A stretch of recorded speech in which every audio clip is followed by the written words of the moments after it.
안녕하세요, 벼썸입니다. 네, 오늘 보실 컨텐츠는 만조메의 카드 탑5입니다. GX에서 주다이의 라이벌인 듯 아닌 듯한 애매한 포지션을 잡았으면서도 개그캐로서도 활약하면서 또 그렇다고 듀얼은 못하지는 않았어서 뭔가 얘를 이기면은 듀얼 그래도 좀 한다는 말이 나오는 정도. 네, 그러니까 전투력 미터기 같은 뭐 말이 전투력 미터기라고는 하지만 밑바닥에 떨어졌을 때 듀얼 실력은 절대 무시 못하며 특히 공격력 제로의 덱으로 승리하는 만조메의 인생 듀얼도 있긴 했죠. 그렇다면 오늘은 이 만조메의 최고의 카드들은 어떤 게 있었는지 한번 보도록 하시죠. 언제나 그랬듯이 본 영상은 제 주관이기 때문에 태클은 언제든지 환영입니다. 첫 번째는 VWXYG 드래곤 캐터펄트입니다. DM 시리즈까지 카드를 하셨던 분들에게는 아주 익숙하실 XYG 합체 시리즈의 대장 XYG 드래곤 캐논과 거기에 V 타이거 Z W윙 캐터펄트가 합체된 VW 타이거 캐터펄트가 융합된 합체 시리즈의 최종 버전이었죠. 여튼 뭐 그 당시에는 합체 시리즈의 끝판왕 카드였던 이 카드는 GX4화에서 첫 등장을 하게 되는데요. 대낮부터 카드를 사재기한 크로노스 교수가 주다이를 복수하기 위해 만조메에게 사재기한 레어 카드를 주게 되는데 이때 아마 이 카드가 만조메에게 갔던 것 같네요. 이 카드의 효과는 한 턴에 한 번 상대 필드의 카드를 한 장 제외할 수가 있으며 이 카드가 상대 몬스터에게 공격을 선언했을 때 공격 대상이 되는 몬스터 한 장의 표시 형식을 변경할 수 있게 해주는 효과인데요. 기본적으로 공격력도 3000이기에 만조메에게는 그 당시 최강의 카드였으며 제외하는 효과는 말할 것도 없으며 가드 풀어주는 효과 또한 극악 모드했기에 주다이를 밀어붙이기에는 부족하지 않았던 카드였죠. 그리고 추후에 아몬가랑과 듀얼을 할 때도 이 카드가 등장하였는데 몬스터가 5장이나 소비되는 것 치고는 주다이와의 듀얼 때도 그랬고 만조메가 한 턴 혹은 2턴 만에 소환을 쉽게 하는 거 보면은 확실히 듀얼을 할 줄 아는 놈이. 아몬과의 듀얼 때는 옷이 저하 되진 않았지만은 전용 마법 함정 카드도 있었을 만큼 이 카드의 이용 가치가 만조메에게는 확실히 있었다고 볼 수가 있겠죠. 물론 등장할 때마다 항상 털렸기 때문에 완전 최고다라고 말할 수는 없는 카드이지만 그래도 만조메의 전력에 포함되어 있다는 것은 부정할 수 없는 사실이죠. 전 다 좋은데 이 카드는 항상 볼 때마다 하체 부분을 좀 조정했으면 좋겠어요. 이왕 얘네는 그 대사신 족구 때도 그렇고 꼭 용을 저 위치에다가 해야 지성이 풀리는지. 두 번째는 헬 템피스트입니다. 듀얼 링크스에 다음과 같이 전용 대사가 있었을 만큼 만조메에게 큰 의미를 줬던 카드인데요.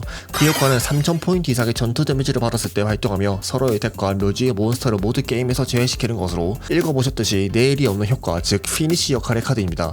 이 카드는 만조메가 듀얼 아카데미아 북쪽 분교에서 현김의 왕할 때 나온 카드로 메탈 데블조아에게 3000의 데미지를 받았을 때 발동되었고 이로 인해 만조메와 상대의 모든 덱과 묘지의 몬스터가 제외되었죠. 그리고 만조메는 그 후 제외된 카드가 7장 이상 있을 때 상대 필드를 클리어하는 카오스 엔드와 제외된 몬스터를 한꺼번에 필드로 부르는 2차원으로부터 귀환을 발동해서 평생에 한 번도 못 볼 하급 몬스터들을 한 번에 불러내며 단체 공격으로 상대를 이기게 됩니다. 이렇게 이기게 된 만조메는 분교를 장악하게 되고 이는 만신창이가 된 만조메를 다시 일어설 수 있게 해줬으며 여기서 만조메 썬더가 탄생하게 되죠. 그만큼이나 이 만조메에게 큰 반환점을 제시해준 카드가 바로 이 헬 템피스트였기에 이 카드를 이번 순위에 넣게 되었네요. 제가 알기로는 만조메가 이때 만든 덱이 다 길바닥에서 죽은 카드로 구성했던 걸로 아는데 실제로 듀얼에서는 이 카드가 3000 이상이라는 데미지 상황이 왔어야 발동되었기 때문에 뭐 그런 상황이 오는 게 쉽지도 않았고 자기 덱도 녹아내린다는 점 때문에 실제 듀얼에서는 쓰기가 쉽지 않았지만 토치 골렘을 이용해서 공격력 3000짜리 이 토치 골렘을 상대 필드 위에 강제로 소환시켜주고 그 효과로 인해서 공격력 제로의 토큰을 자기 필드 위에 소환시키면서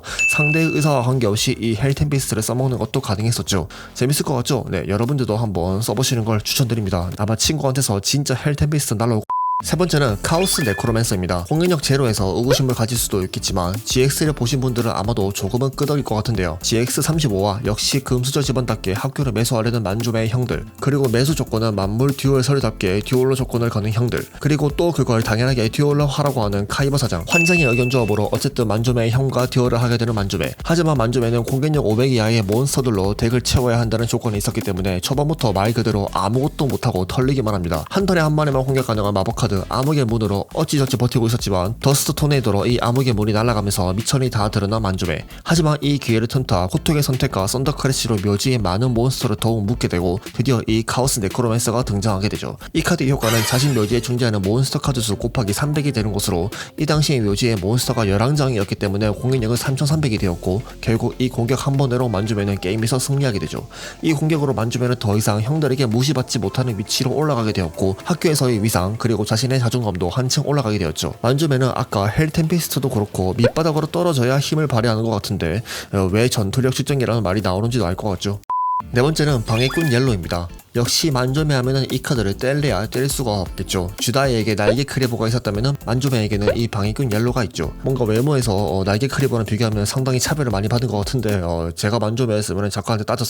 아까 언급한 만조메가 북쪽 붕괴에 도전할 때 첫 등장한 정령이 깃든 카드로 나중에 만조메가 빛의 결사에 넘어가서 헷가닥했을 때도 만조메를 따르고 패왕 시즌 때 만조메가 사라졌음에도 만조메를 절대 포기하지 않았던 만큼 주인에 대한 충성심은 표면적으로는 날개 크리보다 더했던 카드라고 생각을 하는데요. 사실 공수 스펙이나 효과가 없는 일반 몬스터라는 점에서 이거 자체로는 크게 의미가 없죠. 하지만 몬스터 텍스트 창에 나와 있듯이 방해꾼 트리오 셋이 모였을 때 힘을 발휘하는 카드로 지금 보시는 방해꾼 매직이나 방해꾼 머슬, 방해꾼 트리오 등으로 나중에는 만조메 전술의 주축이 돼주기도 한 카드고, 특히나 방해꾼 트리오가 모이면 상대 필드를 클리어해주는 카드, 방해꾼 델타 허리케인은 만조메를 여러 번 도와준 카드였죠. 그게 아니더라도 방해꾼 옐로 혼자서 애들을 패서 애들을 이긴 적도 있었죠. 만조메가 써서 인기를 얻은 탓인지 방해꾼 시리즈는 방해꾼 블루, 레드까지 나오게 되고, 특히나 아직 발매는 안 되었지만 2020년 10월 말에 발매되는 브레이진 복텍스에서는 방해꾼 핑크라는 새로운 방해꾼이 등장할 만큼 여전히 카드군으로서 연명하고 있는 카드입니다. 사실 방해꾼 옐로를 네 번째로 결정할지 아니면 델타 허리케인으로 할지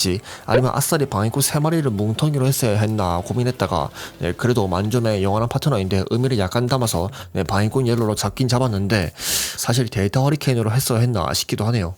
네, 마지막 차례인데요. 마지막 카드는 여러분들도 아마 예상했다시피 암드 드래곤입니다. 말이 필요 없는 만조메의 최고의 에이스 카드죠. 네, 만조메가 북쪽 붕괴에서 받은 비장의 덱으로 다시 듀얼 아카데미로 돌아와서 주다이와 듀얼할 때 사용한 카드군으로 레벨 3에서 레벨 10까지 있는 카드죠. 점점 진화할수록 멋있어지는 일러스트와 무정한 드래곤이라는 닉같답게 패 한 장을 소비함으로써 상대 필드를 정리할 수 있는 효과 때문에 실제로 OCG에서도 효과가 괜찮은 편이었기 때문에 로망으로서도 인기가 많았던 카드이죠. 애니에서는 뭔가 위력에 비해 게임에서 이겼던 적이 별로 없어가지고 살짝 임팩트가 덜해 보일 수는 있으나 그래도 에드피니스의 궁극의 D히어로 드라군 D엔드를 쓰러뜨릴 정도로 암드 드래곤의 파괴력은 절대 무시 못하였죠. 레벨 테마에 잘만 하면 강력한 파괴력 때문에 인기가 있었는지 이 암드 드래곤은 방해꾼 파티, 방해꾼 매칭 같은 카드로 방해꾼들과의 연계 카드도 나오기도 했고, 첫 번째로 소개해드린 VWXYZ 드래곤 캐터펄트 캐논과 융합한 암드 드래곤 캐터펄트 캐논 같은 카드가 나오기도 했습니다. 하지만 이번에는 드디어 제가 저번에 암드 드래곤 근황 영상에서 소개했듯이 브레이진 복테스에서 암드 드래곤 썬더 테마로 괜찮은 효과로 아예 독립적인 테마로 나오기 때문에